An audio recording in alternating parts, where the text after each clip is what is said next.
Let's go. I haven't seen you. I haven't got time. Step right Why in. couldn't this happen on a drive? Why, it's rough on all right. Come on, George. Come on, buddy. Keep it moving. Keep it moving. Step right on inside. That's right. Step right on inside. You find a seat right on there. I haven't seen him yet, but he better hurry. We're filling up fast. How many in there now? I have 21. Have a seat right inside. Have a seat right inside. Here we go. All right, careful. Don't slip. Give it to him. Here we go. Set that right inside the door, will you please? And then pick up another load. Move in. Right along. I count 23. How many do you have? 23, check. 23. Guess that's right. Here we go. We're getting filled up. Move in. You're next here. Go.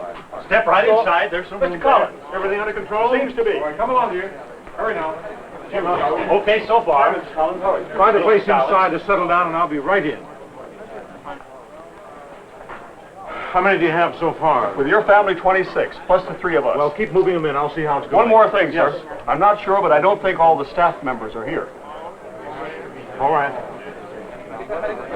This is the shelter manager. His first job is to get the respect and confidence of the shelter occupants. Ladies and gentlemen, may I have your attention, please? My name is Bill Collins. I'm your shelter manager. I just want you to know that there is a manager, there is a plan, and there is a trained staff to administer it. Now, our entire staff hasn't arrived yet, but I'll introduce them to you when they do. In the meantime, please fill out these registration forms that are being passed around, and if you have any questions, you can ask one of the staff at a later time. Thank you very much. Bill. Yes.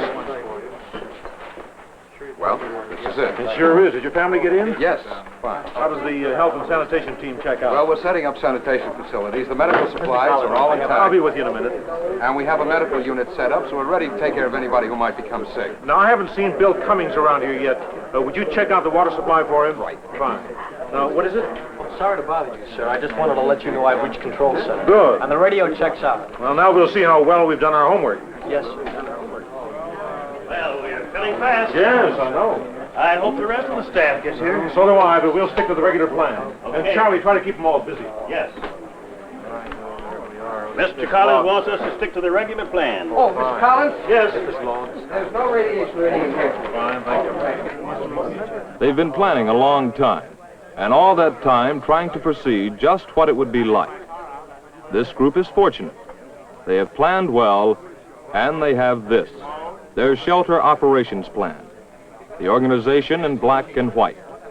The manager and his staff have recruited and trained their personnel and have anticipated every shelter function.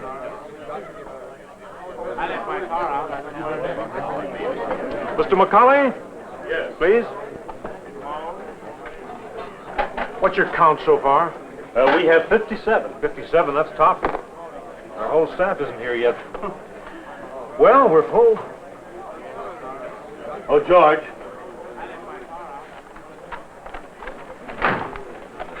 Well, gentlemen, I guess that indicates that good pre-attack organization doesn't guarantee that you'll have a full staff when the chips are down, does it?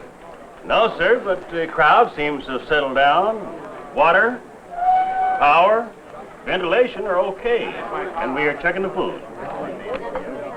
A good beginning, and some of the staff are here.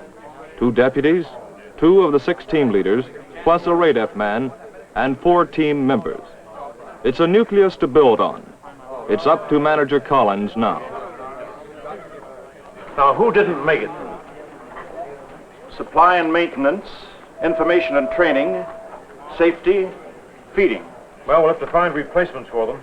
Oh, and speaking of feeding, Jim, would you see that the coffee's passed around as soon as possible? Of course. Now, All right, Jim, take it easy, ladies and gentlemen. I'm sure it's only with a minor failure from the escort surgeon. Ladies and gentlemen, please. Now, let's settle down, ladies and gentlemen. If I could have your attention, please. Will you be quiet, please? All right. Ladies and gentlemen, may I have your attention, please? Let's settle down. We'll have lights in a minute. Just sit tight, and we'll locate the trouble. You know the old saying, if you hear the thunder, you haven't been hit. Well, we're in the dark, but we're still here. Now, while we're waiting for the lights, I'm going to tell you how you and I are going to survive during our shelter stay. We're going to do it because we are organized to do it. We have an operations plan that I feel is... An organized plan may seem too rigid to cope with the unexpected, but it's up to the manager and the staff to apply it with flexibility, to roll with the unexpected, as when the lights go out. I assure you that they are ready for immediate use. Now, shelter living is different. We can't have all of our comforts here, but I'm sure that we all brought along our willingness to respect others, our wish for safety and our desire for order. Now, to this end, we have a trained staff to help make your stay in this shelter livable for us all. Now, one of our very first jobs is to find among you qualified people to round out our organization. So please let us know on your registration forms about your skills and occupation, just exactly what it is you do, because we need your help. Later on, we'll have discussions about how to live in a shelter. Thank you very much. Well, that certainly was clear. Yes. Just one other thing, folks. We are in touch with the control center downtown, and so far, there is no word of fallout in the city. I'll keep you informed. Thanks again. Staffing shelter life with a skeleton staff is another of those unexpected things. But again, if you have a plan, you're ready for it. It's prepared pre-attack and serves as a guide for management. Among other things, it provides general information on the organization of the shelter and of the staff. It should include the Office of Civil Defense Guide for Community Fallout Shelter Management, an ever-ready refresher on management practice. Here should be filed a letter from town officials. It should be posted prominently in the shelter to provide visible evidence of the manager's authority as legally vested in him. The map shows locations of control centers and other public shelters.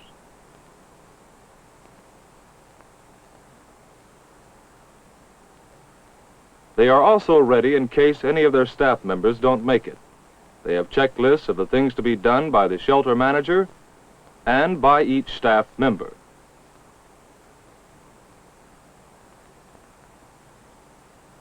The organization chart gives the names of the staff members and the succession of authority.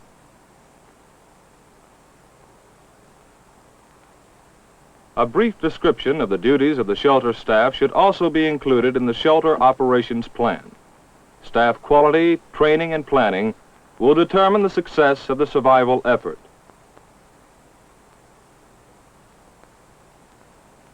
The size of the staff is determined by the shelter, its size, arrangement, and its special problems. In this shelter, some people could double up their duties, but there is a team for every function to keep as many people busy as possible. But regardless of its size, every shelter is directed by a manager. He administers the shelter operations plan or program and coordinates the activities of his staff and shelter occupants. He is the leader in a democratic system. Under the manager are the functional teams that carry out management decisions. One is the health and sanitation team. This team provides medical aid and maintains the health and sanitation of the shelter. A safety team prevents and fights fires, maintains order, and provides for escape in emergencies. Supply and maintenance provides supplies for shelter living and proper engineering maintenance. The feeding team has responsibility for the care and handling of food and setting up facilities for preparing and serving the food. The bunking team provides a sleeping plan, decides on bunking arrangements, and has charge of cots and blankets where available. The communications team sends and receives various types of messages and keeps a communications log. Information and training keeps shelter occupants informed of happenings inside and outside the shelter, and keeps them engaged in training and special activities, and appeals to the intellect and spirit to maintain morale. And finally, a special group of trained people maintains a radiological watch, monitoring the shelter space and its environs to assure continued information on radiation levels.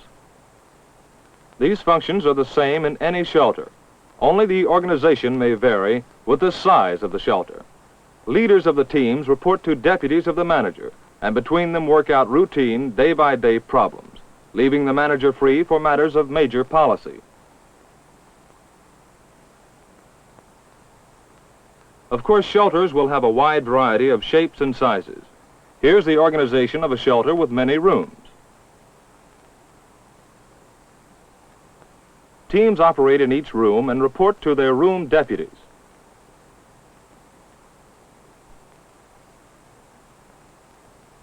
They in turn report to the shelter deputies, who report to the manager. Other shelters will have one or more large rooms for, say, 1,000 shelter occupants each. Managing this number of shelter occupants would take still another organization and staff. The smallest group in a shelter is the unit, consisting of 10 persons. These units are organized into sections of 10 units or 100 persons. The largest group in the shelter is a division, consisting of 3 to 5 sections or 300 to 500 persons. From these examples, you can see that the community must organize and staff shelters to suit their needs, configuration, size, and population.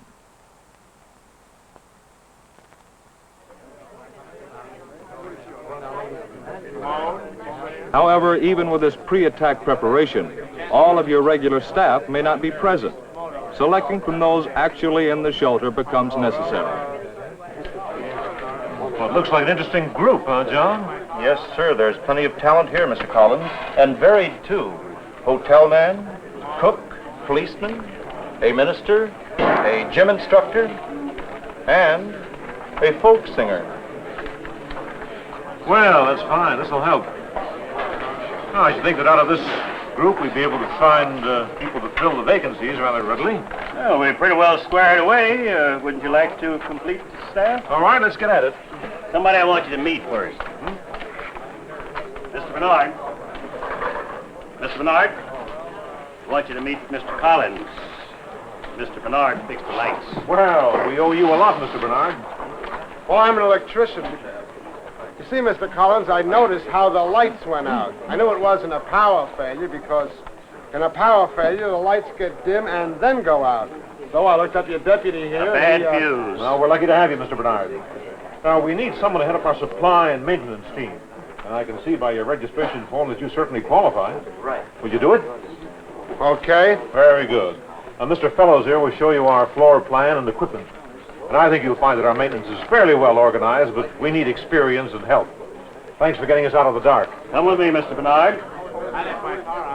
So Manager Collins begins to select staff members from shelter occupants and fill the positions of those who did not arrive. Mr. Collins, I'd like you to meet a good prospect for taking over feeding. Oh, fine. Excuse me.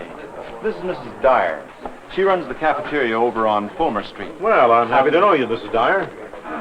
I guess by now you understand that we have a feeding problem here. Oh, this isn't very many people. We're used to cooking for 350 every day just for lunch. Well, that's the kind of experience we need. We have a community shelter food plan. Some food has been brought in already, but we don't know how much yet. I've looked, but it isn't very much. Well, excuse me, Mrs. Dyer. Really? We have federal stocks of food stored here.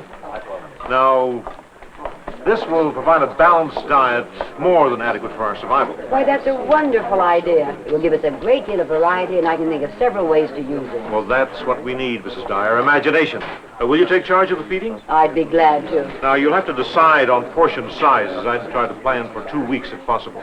And you can check with Mr. Stevens here. He'll tell you how our feeding plan is organized. I'm sure you'll have some good suggestions. All right, Mr. Collins, don't worry about it. Thank you, Mrs. Dyer. Whether it's feeding, supply and maintenance, or any other shelter function, there are plenty of willing non-professionals. But look for the experts first. They have the added experience of working under pressure, as well as the required skills. Then, after they are chosen, the shelter operations plan, description of duties, and an inventory of the available supplies can be used to help orient them.